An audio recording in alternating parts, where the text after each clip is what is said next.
मेरे बाबा के सभी मीठे मीठे बच्चों को इस निमित्त का नमस्ते।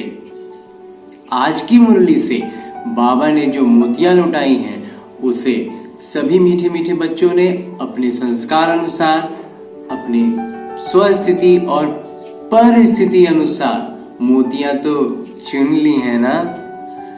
चलिए अब आगे अपने पुरुषार्थ को तीव्र करने के लिए, तीव्र पुरुषार्थी बनने के लिए और बुद्धि रूपी कलश को ज्ञान रूपी माखन से भरने के लिए शुरू करते हैं मुरली का मंथन। आज की मुरली में बाबा ने जो कहा है उसको इस निमित्त के लिए, उसको स्पष्ट करने के लिए, उसको स्पष्ट नहीं, उसको और अच्छे से समझने के लिए अभी के समय के हिसाब से एक छोटा सा उदाहरण है इस निमित्त के पास।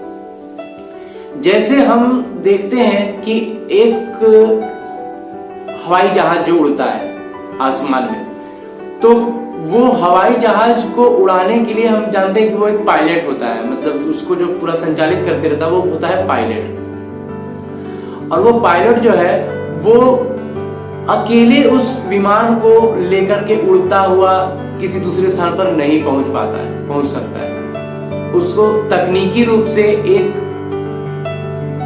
एयरपोर्ट से कहिए या जो भी होता हो टेक्निकल भाषा में, वहां पर से उसको लगातार कम्युनिकेट करते रहना पड़ता है, लगातार उससे जुड़े हुए रहना पड़ता है। उसके कमांड के अनुसार ही वो कितनी ऊंचाई पर है, कहां पर है, कितनी दूर है, दायां है, बायां है, किस एटीट्यूड पर चल रहा है, उसकी टेक्निकल भाषा वो जो कुछ भी हो, लेकिन उसे निरंतर किसी से जुड़े हुए रहना है। बिना जुड़े हुए वो सिर्फ आगे का आसमान देख करके उसे कुछ पता नहीं चलेगा कि वो किधर जा रहा है, कहां मुड़ना है, क्या करना है, क्योंकि हवाई जहाज भी मुड़ते हैं।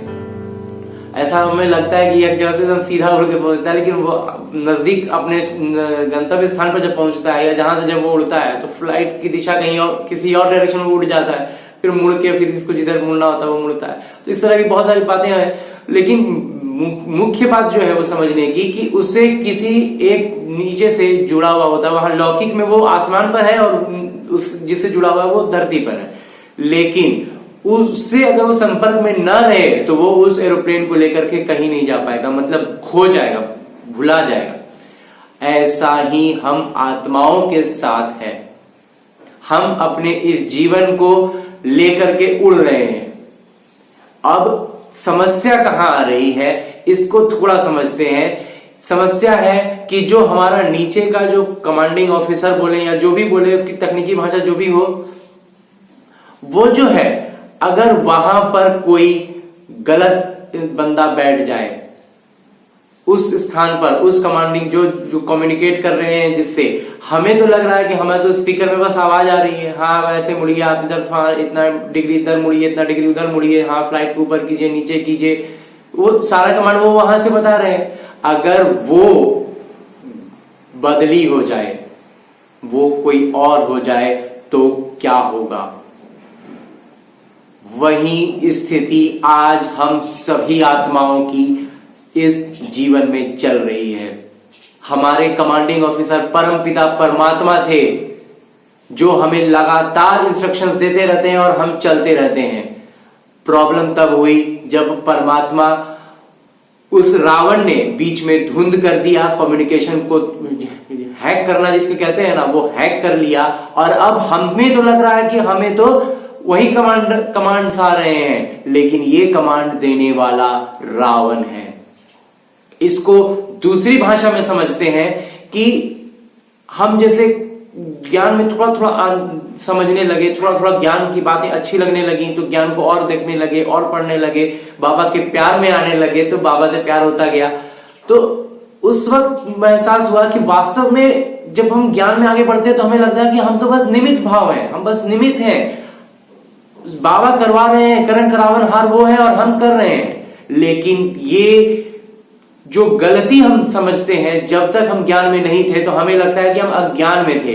नहीं, हम उस एरोप्लेन के, उस फ्लाइट के पायलट की तरह है जो अकेले उड़ता ही नहीं है। उसको किसी ना किसी कमांडिंग ऑफिसर, कोई ना कोई उसको पीछे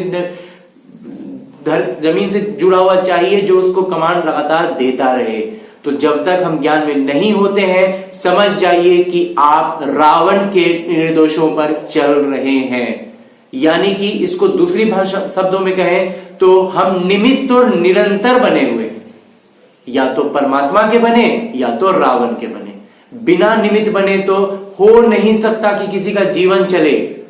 इस निमित्त ने काफी शोध, काफी अपनी तरफ से पूरा करके देखा, समझा, तब कह रहे हैं कि कोई भी आत्मा हो, आप जीवन का कोई भी कार्य कर रहे हैं, उस कार्य को करने में या तो रावण की मत पर होगा या तो बाबा की मत पर होगा। बाबा के श्रीमत पर चलेंगे, बाबा के इंस्ट्रक्शंस पर जब चलना शुरू करेंगे तब आप में निमित्त भाव आएगा कि मैं बाबा के निर्देशों का पालन कर रहा हूं। लेकिन जब आप रावण के मत पर चलेंगे, जब रावण की बातों पर चलेंगे, तो उसी का दिया हुआ ये देवभान है जो ये कह देता है कि मैं तो अपनी मर्जी से ये कर रहा हूं, ये मेरा मर्जी है, ये मैं अपने हिसाब से ऐसा करूंगा। ये जितना भी मेरा वाला है ना, ये सब रावण ने अंदर बैठा के आपको अपने मत पर वो चला रहा है। आप जब तक उसके मत पर चलते रहेंगे आप, और वास्तविकता ये है कि उस फ्लाइट को एक कुछ दिन पहले भी इस एरोप्लेन का फ्लाइट का उदाहरण दिया था कि जब फ्लाइट उड़ने वाला होता है ना, तो जब सारे पैसेंजर्स बैठ के रेडी हो जाते हैं तो एयरपोर्ट पर ही बहुत देर तक घूमते रहता है, इधर से उधर, एयरपोर्ट के इस हिस्से से उस हिस्से में जाएगा, फिर वहां पर रनवे पर भी चलेगा, मतलब बहुत देर 10 मिनट लगभग वो एयरपोर्ट पर ही घूमता रहता है। तो वो जो घूम रहा है, अगर सोचिए कि रावण अगर उसे उड़ने की इजाजत ही ना दे तो क्या होगा कि वो वहां उड़ना, वो मतलब कुछ समय तक वो उड़े ही नहीं, वो सड़क पर ही चलना शुरू कर दे, चल रहा है, अब कहीं गड्ढा खोदना शुरू कर दे, क्योंकि वो कुछ समय तक उसके निर्देशों पर चलते चलते वो भूल ही गया, ये शरीर, ये आत्मा, ये हमारा जीवन हम भूल ही गए कि हम उड़ने के लिए बने थे। ये रावण की मत पर चलते चलते वो हमें धीरे धीरे, मालूम है, हमें गड्ढे में घुसा रहा है। जमीन खोद रहे हैं और उसमें अंदर घुसे जाए जा रहे हैं। और हमें वो ये देता है जो हमें आज बहुत ज्यादा भावना आती है कि हमसे तो ये नहीं हो पाता, हमसे ये नहीं हो पाता, सब लोग कैसे इतना अच्छा काम कर लेते हैं, हमसे तो बिल्कुल कुछ नहीं हो पाएगा। ये सब जो भावना आ रही है, ये सब इसलिए आ रही है क्योंकि आप रावण की मत पर हैं। रावण आपको गलत कार्य में लगाए हुए हैं, आप जमीन खोदने में लगे हुए हैं, आप जमीन की खुदाई के लिए नहीं बने हैं, आप जमीन से ऊपर आसमान में उड़ने के लिए बने हैं। इस बात को जब समझेंगे, बाबा की श्रीमत पर आएंगे, तब आप स्वाभाविक रूप से उड़ने लग जाएंगे। जब तक रावण की मत पर रहेंगे, और ये कोई नहीं कह सकता है कि मैं नहीं, रावण पर मैं नहीं हूं, मैं तो बीच बीच में हूं, मुझे ये आप ज्ञान का बात भी समझ में नहीं आता, लेकिन हम रावण में नहीं, रावण के मत पर नहीं चलते हैं। ये हो नहीं सकता, रावण की ही मत पर है, तभी आप बाबा की मत पर नहीं है। बाबा की श्रीमत पर जो आएंगे वो उड़ने लगेंगे। जब तक रावण की भी, अब किन्हीं का क्या है ना, जो कुछ समय पहले हम लोगों ने देखा होगा कि रेडियो स्टेशन बदल जाते थे, अचानक से इधर की आवाज आती थी कि हाँ हाथ ऊपर उठाइए, फिर आता था कि हाँ उसको इधर चूल्हे पर चढ़ा दीजिए। तो इस तरह के जो 2 स्टेशन होते थे ना, ऐसी स्थिति में बहुत सारी आत्माएं हैं जो बीच बीच में बाबा का भी आ जाता है सिग्नल, कभी कभी फिर उधर से भी आ जाता है, तो उसमें उलझे रहते हैं। जिनका रावण का सिग्नल पूरी तरह से वो बंद कर लेंगे, समझ जाएंगे कि ये जो आता है ये रावण का आता है, और वो जो आता है, वो ये जो मुरली आती है, मुरली का मंथन जो चलता है वो बाबा का है। और जो भी ज्ञान जहां से भी आता है, कितनी भी अच्छी बातें हो, वो सब रावण के ही वाया आ रहा है, रावण का उसमें मत लगा हुआ है। और इसके बाद जो बाबा बतला रहे हैं, जो आज की मुरली में मुख्य था, वो था शिवरात्रि की तैयारियां। इसके लिए बाबा ने उस समय, जिसमें ब्रह्मा बाबा प्रत्यक्ष में थे, तो जो अखबारों में डालना, उसमें 2-4 पेज लेने की बातें और उस तरह की बहुत सारी बातें बाबा ने आज की मुरली में बताई हैं।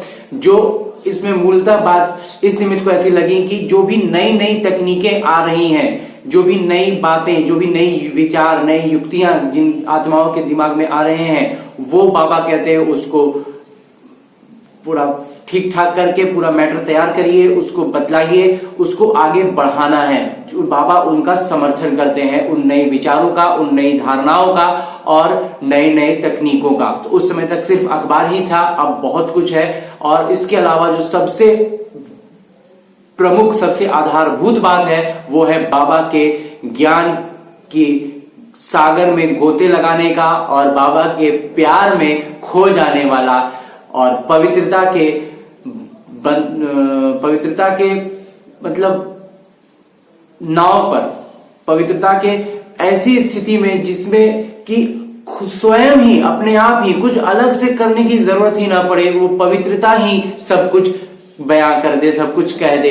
वो झलक, वो बाबा का, वो पवित्रता का, वो प्यार का और वो शांति का, सब कुछ का प्रत्यक्षता होने लगे, जिससे कि दूसरी आत्माओं तक वो सिर्फ शब्दों से हर बात नहीं होती है, हर बहुत सी बातों पे प्रभाव अन्य भी चीजों का पड़ता है, जिसको हम इस रावण के मत के कारण नहीं देख पा रहे हैं, उसको हम इग्नोर कर रहे हैं। लेकिन वास्तव में इन सब बातों का भी बहुत बहुत बहुत असर पड़ता है। इस पर भी ध्यान देना है, इसको इसी पर ध्यान देना है। ये सब कुछ अच्छा रहेगा तो फिर शब्द और वाक्य भी ठीक ठाक ही निकलने लगेंगे। अच्छा, आज की मुरली से इस निमित्त द्वारा इतना ही मंथन। ओम शांति।